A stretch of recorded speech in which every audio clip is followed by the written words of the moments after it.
விஜய் அவர்களுடைய ஆட்சி நல்ல ஆட்சியாக இருக்க வேண்டும் என்றால் மதுபானத்தை ஒழிக்க வேண்டும், ஒழிக்க வேண்டும், ஒழிக்க வேண்டும். தமிழகத்தில் மதுபானத்தை ஒழிக்க வேண்டும். பொண்டாட்டி தொல்லையை தாங்க முடியாமல் மதுபானம் அருந்துகிறார்கள்.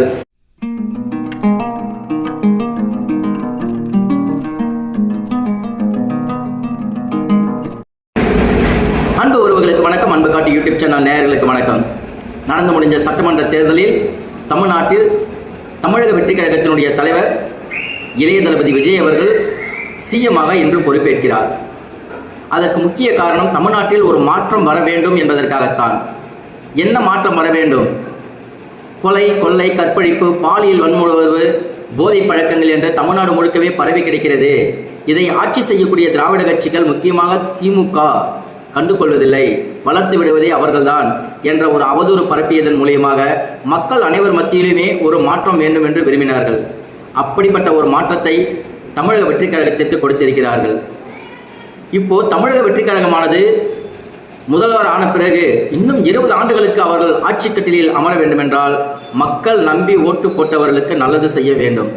அதற்கு தமிழ்நாட்டில் மாற்றம் என்று ஒன்று நடைபெறுமானால் அது மதுபான மாற்றமாகத்தான் இருக்க முடியும். இளைய தளபதி விஜய் அவர்கள் சிஎம்மாக பொறுப்பேற்றவுடன் முடிந்த வரையில் தமிழகத்தில் மதுபானத்தை ஒழிக்க வேண்டும். ஏனென்றால் கொலை, கொள்ளை, கற்பழிப்பு, வன்புணர்வு, பாலியல் கொடுமைகள் என்று சொல்லக்கூடிய இத்தனை பிரச்சனைகளுக்கும் காரணம் மதுபானம் என்கின்ற ஒரு மோசமான அரக்கன்தான். சிலர் சந்தோஷத்திற்காக மதுபானத்தை அருந்துகிறார்கள், சிலர் கஷ்டப்பட்டு வேலை செஞ்சுட்டு வந்து உடல் வலிக்காக மதுபானம் அருந்துகிறார்கள், சிலர் வீட்டில் இருக்கக்கூடிய பொண்டாட்டி தொல்லையை தாங்க முடியாமல் மதுபானம் அருந்துகிறார்கள் என்று ஒவ்வொரு பிரச்சனைக்கும் மதுபானம் ஒரு தீர்வாக இருக்கிறது.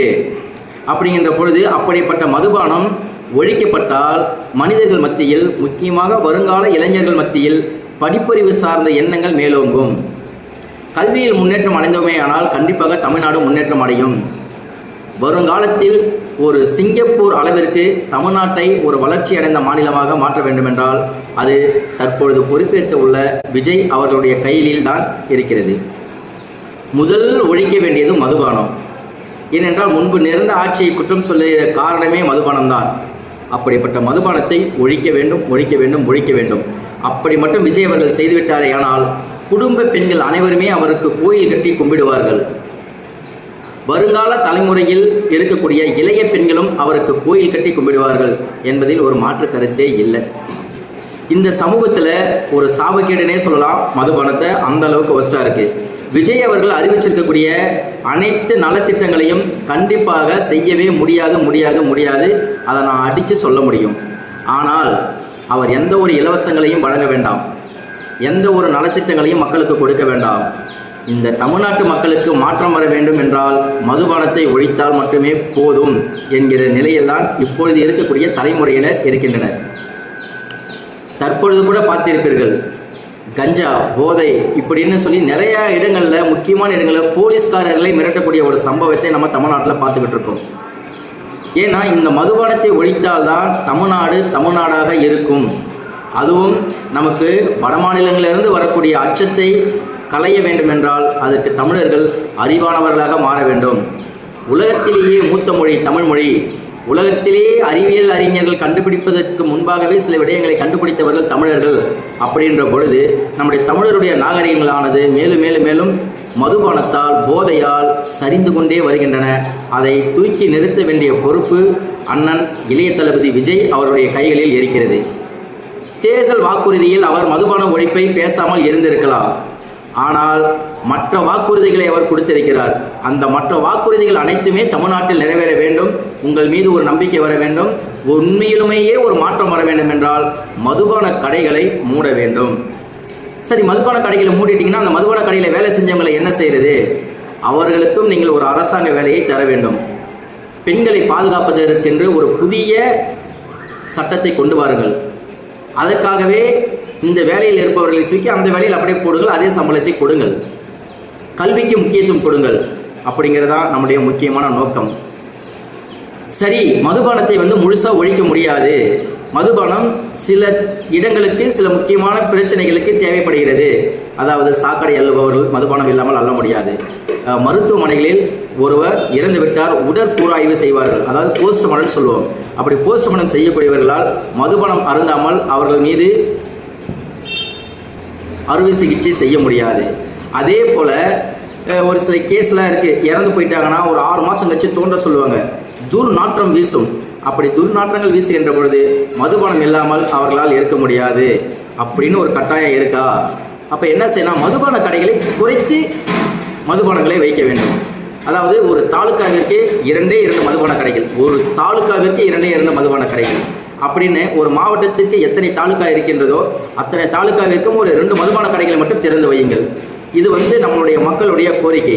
ஏன்னா மூளைக்கு மதுபான கடைகள் இருப்பதனால் 8ஆம் வகுப்பு படிக்கின்ற மாணவர்கள் முதற்கொண்டு 80-90 வயது வரை இருக்கக்கூடிய முதியவர்கள் வரைக்குமே மதுபானத்திற்கு அடிமையாகிவிட்டார்கள். அது போதாது என்று பெண்களும் மதுபானத்தை கையில் எடுக்க ஆரம்பித்து விட்டார்கள். ஏன் ஆண்கள் குடிக்கலாமா பெண்கள் குடிக்கக்கூடாதானாலும் கேட்காதீங்க. மதுபானம் ஒரு குடிபானம் அப்படின்னா யார் வேண்டாலும் குடிக்கலாம். அது குடும்பத்தை அழிக்கும், வாழ்க்கையை அழிக்கும், நம்முடைய எதிர்கால சந்ததியை அழிக்கும். இன்று எடுத்துக்கொண்டேமேயானால் 3/4 பெண்களுக்கு கல்யாணம் ஆன பிறகு குழந்தை இல்லை, மலட்டுத்தன்மை இருக்கிறது என்றால் அதற்கு நம்முடைய உணவு பழக்க வழக்கங்களும் நம்முடைய கலாச்சாரங்களும் மாறுபட்டு இருப்பது தான் முக்கியமான காரணமாக நாம் சொல்ல முடியும். அதில் முக்கியமான மாறுபாடு மதுபானம். மூளைக்கு மூளை எல்லா இடங்களிலேயும் மதுபானம் இருக்கிறது. கள்ளக்குறிச்சியில் கள்ளச்சாராயத்தை குடித்துவிட்டு இறந்து போனவர்களை அண்ணன் விஜய் அவர்கள் கருத்தில் கொள்ள வேண்டும். அதனால் வருகின்ற இந்த 5 ஆண்டுகளில் மக்கள் உங்களுக்கு ஓட்டு போட்டிருப்பது மாற்றத்தை வேண்டிதான்.